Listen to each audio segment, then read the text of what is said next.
Vasco anunciou hoje a renovação do lateral Puma Rodrigues, o Pumita. O clube informou que o novo vínculo do atleta com o Gigante da Colina será válido até dezembro de 2027, Lucas, com possibilidade de extensão por mais um ano.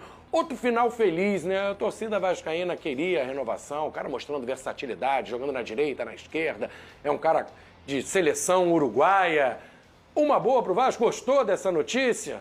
Claro, Flávio, com certeza, né? O Puma é o coringa do Vasco, né? Acho que a gente pode falar assim, um jogador que é lateral direito de origem, mas fechou o ano jogando na lateral esquerda e muitos até dizendo que na lateral esquerda ele foi melhor do que na direita. Ele tá indo muito bem até o último jogo, que ele deu uma vacilada, mas acho que o saldo dele é positivo, né? Com certeza, muito positivo.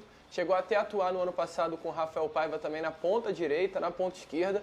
Então é um jogador bem a cara do Fernando Diniz, né? O Diniz é um técnico que gosta muito desse jogador que saiba atuar em todas as posições, rode o campo.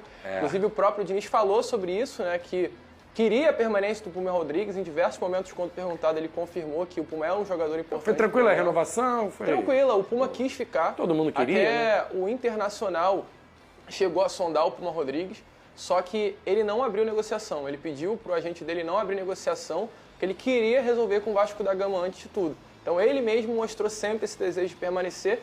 Eu acho que é válido, né? Ter no elenco um atleta que quer ficar no Vasco é o melhor dos mundos. Então o Puma aí confirmado. O Vasco tem a permanência do Puma, tem a situação do Paulo Henrique, que ainda também é uma incógnita, não sabe se vai. Como é que tá a situação do PH? O PH é um jogador que tem contrato com o Vasco ainda, mas... Até quando o contrato deles, Flávio... Não acaba agora não, né? Não acaba agora não. Acho que acaba no final do ano que vem ou no final de 27. Eu posso confirmar daqui a pouco, trazer essa informação. Só que o PH foi um atleta que recentemente recebeu sondagens do mundo árabe, colocando um salário bem alto para ele, e também sondagens do futebol europeu. Ele balançou com essa proposta. Jogador de seleção brasileira, muito valorizado. Então, a permanência do PH também não está confirmada para 2026. E o que eu recebi de informação é que o Vasco está aberto a fazer negócio por qualquer jogador, dependendo da oferta, né?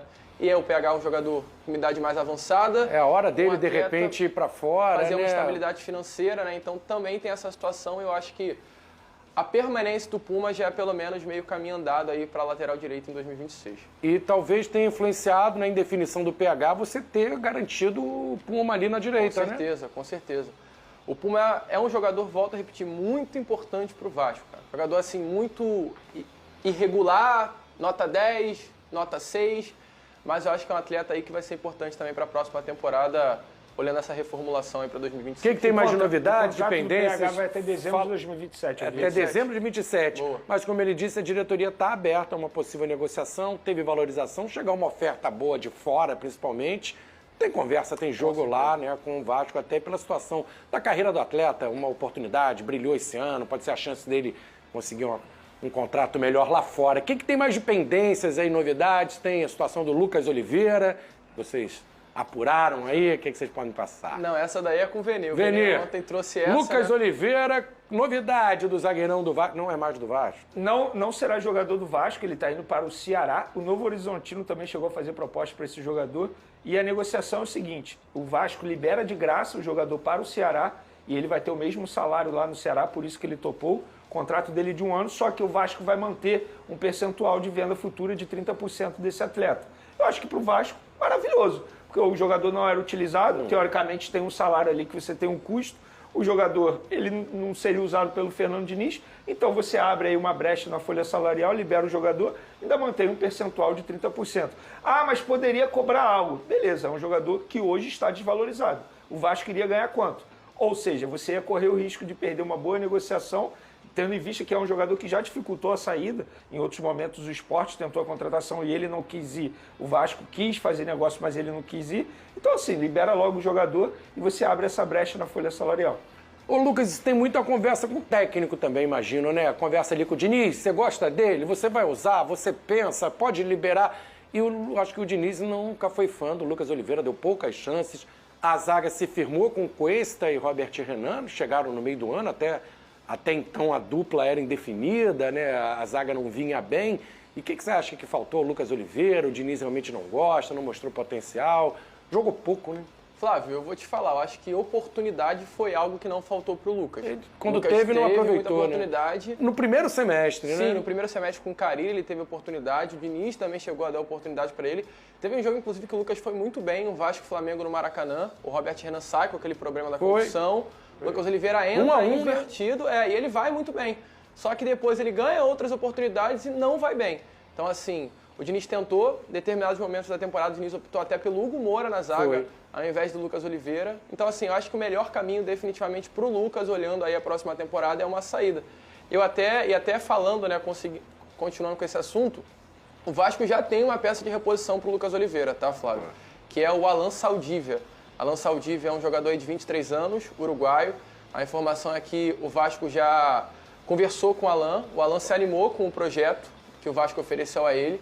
Ainda não tem nada certo, mas a parte entre Vasco e jogador com relação ao projeto já está tudo certo.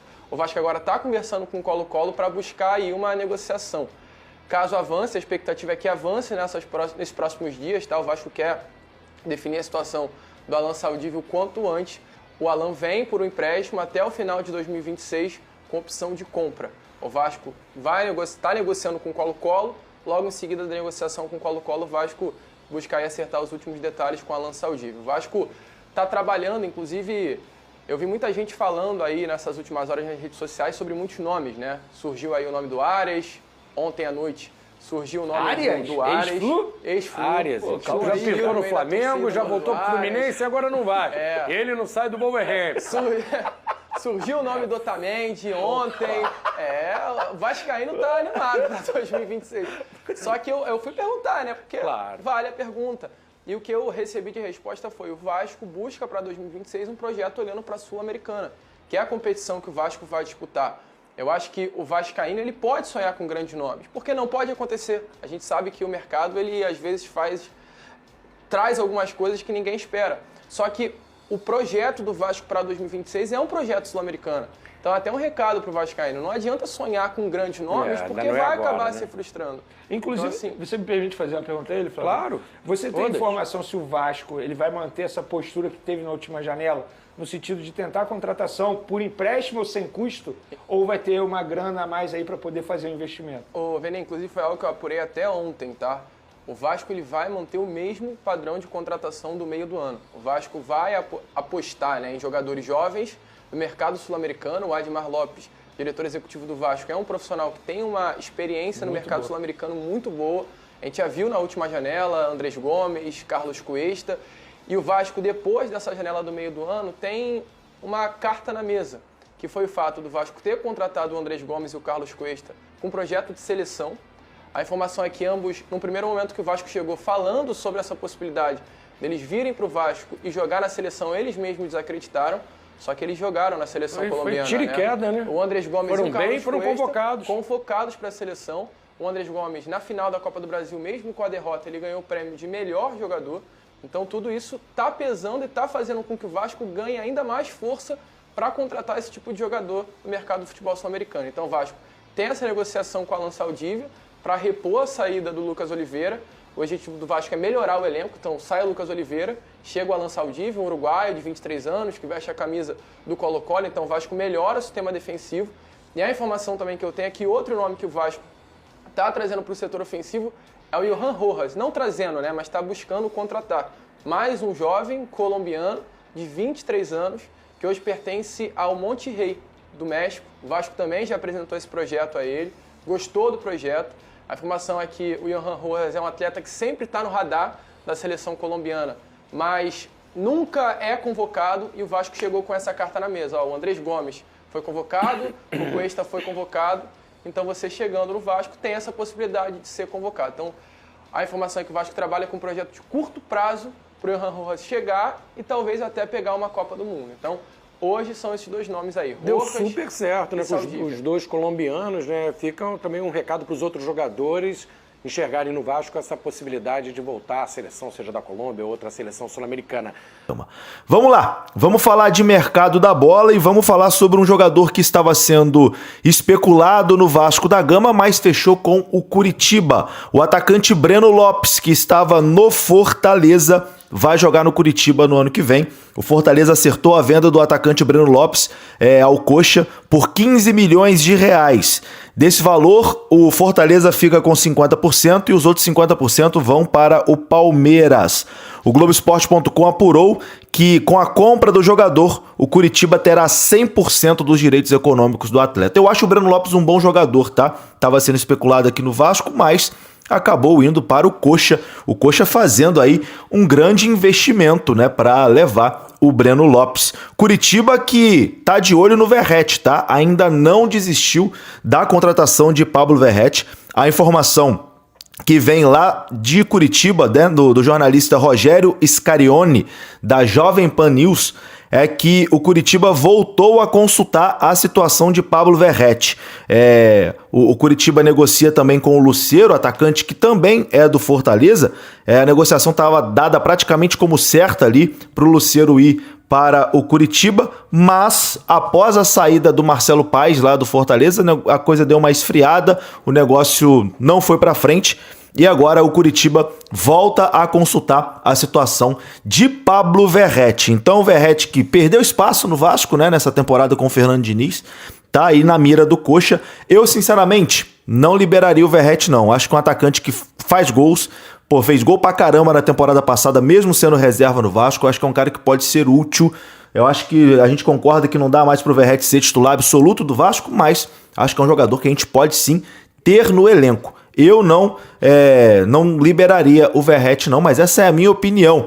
Quero a sua nos comentários. Deixa aqui pra mim. Você acha que o Verratti tem que ralar? O salário é muito alto? Enfim, deixa aqui nos comentários. Ou você acha que não? O Verratti tem identificação, é um bom jogador, tem que continuar no Vasco. Comenta pra mim, a sua participação é muito importante. Hoje tivemos também Fernando Diniz mandando um recado pra torcida do Vasco. Ele fez uma publicação na sua rede social mandando, né, um recado pro torcedor vascaíno, já projetando a temporada também de 2026. Eu vou ler aqui o que postou o treinador do Vasco, Diniz, que permanece no Vasco para a temporada que vem. Abre aspas. Diniz disse o seguinte: obrigado, torcedor vascaíno, por caminhar conosco, mesmo quando o caminho foi íngreme, por sustentar a fé nos dias difíceis e por nunca soltar a mão do time. 2025 foi feito de coragem, de luta coletiva e de passos firmes dados juntos. Seguimos acreditando, trabalhando e sonhando, porque quem constrói com verdade nunca caminha em vão. O amanhã nos espera, fecha aspas, para Fernando Diniz, mandando esse recado de agradecimento para o Vasco, o torcedor, né, do Vasco da Gama. Diniz, que continua, né, para a temporada que vem, tá fazendo parte aí do planejamento junto com o Admar Lopes, com o Pedrinho, com o Felipe, para a temporada de 2026. Ele que tem muita moral, né, com a direção do Vasco da Gama. O Pedrinho e o Felipe gostam muito, né, do Fernando Diniz. Enfim, é um treinador que tem o respaldo ali da direção e tomara que faça um excelente trabalho na temporada de 2026. Bom, para encerrar aqui esse vídeo, a gente vai falar sobre SAF, porque a gente está tendo aí os rumores da possível entrada de um novo investidor na SAF do Vasco, que seria o Marcos Lamáquia, filho do dono da Crefisa. E hoje surgiu a informação do pessoal do VDG Cast, trazendo aqui mais alguns detalhes sobre isso e em relação também ao imbróglio judicial do Vasco com a 777. Eu vou ler a matéria que diz o seguinte, ó: o Vasco deu um passo considerado decisivo para destravar a venda da SAF. De acordo com a apuração do VDG Cast, em conjunto com o canal Vasco, o Vasco formalizou nos últimos dias uma proposta à ACAP para adquirir a participação da empresa na SAF. Atualmente, a ACAP tem 31% da SAF do Vasco, fatia herdada da antiga parceria com a 777. O movimento é visto internamente como estratégico e fundamental para resolver entraves que ainda impedem a conclusão da venda da SAF vascaína. Além da proposta pelos 31%, o Vasco trabalha para encerrar a disputa envolvendo os outros 39% das ações que seguem na arbitragem da FGV. A ideia seria chegar a um acordo global com a empresa ACAP, colocando ali um ponto final nessas pendências jurídicas que hoje travam qualquer avanço definitivo, né, no processo de venda da SAF. A leitura é clara: Sem resolver esse nó, é muito difícil concluir uma operação de venda. E, enfim, a negociação com o Marcos Lamáquia estaria avançando, né? O Marco Lamáquia, que é sócio fundador da Blue Star, empresa especializada em consultoria financeira e de investimentos. Trata-se de um empresário bilionário, né, com enorme capacidade financeira, fator visto como essencial para um projeto sólido, estruturado e de longo prazo. Então, o Vasco trabalha para tentar destravar essa situação da ICAP e avançar também com a situação do Marcos Lamáquia, né? Filho do José Roberto Lamáquia, que é empresário, dono da Crefisa e marido, né, da Leila Pereira, atual presidente do Palmeiras. Eu acho que é uma coisa que a gente tem que acompanhar com calma, né? Eu respeito aqui a apuração do pessoal do VDGcast, do canal Vasco, mas, enfim, é sempre importante a gente acompanhar com muita calma esse processo, porque vai ser um processo longo, burocrático, que não vai se resolver de uma hora para outra, com toda certeza. É isso, meus amigos, eu vou ficando por aqui. Se você gostou do vídeo, deixa o like, que é importante. Se inscreva. Até a próxima.